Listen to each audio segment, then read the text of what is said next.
நீங்கள் 6 months to 1 இயர்க்கு மேலேயும் ஜிம்முக்கு போய் உங்களுக்கு நீங்கள் எதிர்பார்த்த ரிசல்ட் வரணும்னா, இப்போ நீங்கள் வந்து ஒரு கோச்சிங்கில் இன்வெஸ்ட் பண்ணுறது வந்து 100% வேல்யூபிள். பிகாஸ் நீங்கள் வந்து கோச்சிங்கில் இன்வெஸ்ட் பண்ணும்போது உங்கள் மணியும் சேவ் ஆகும், உங்கள் டைமும் சேவ் ஆகும், உங்கள் நாலேஜும் இம்ப்ரூவ் ஆகும். Lot of benefits is there. But most of the people வந்து என்ன நினைப்பாங்கன்னா, கோச்சிங்கில் இன்வெஸ்ட் பண்ணுறதுக்கு வந்து என்கிட்ட மணி இல்லை.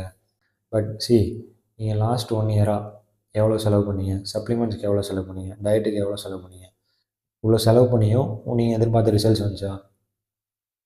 நீங்கள் எதிர்பார்த்த ரிசல்ட்ஸ் வரலனா, அப்போது நீங்கள் வந்து கோச்சிங்கில் இன்வெஸ்ட் பண்ணுறது வந்து உங்கள் மணியை தான் சேவ் பண்ணும், உங்கள் டைமையும் சேவ் பண்ணும், உங்கள் நாலேஜையும் இம்ப்ரூவ் பண்ணும். ஸோ இது வந்து வேல்யூபுளாக இல்லையா? ஸோ நீங்கள் வந்து திங்க் பண்ணணும்.